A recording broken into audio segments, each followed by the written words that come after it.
Hello, hello, hello.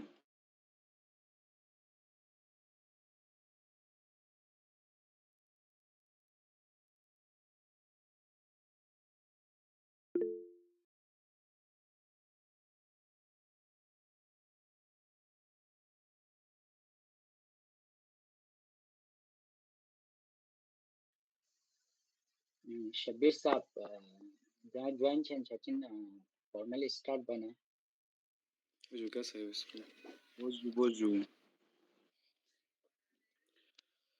Moin साहब तो गंदे.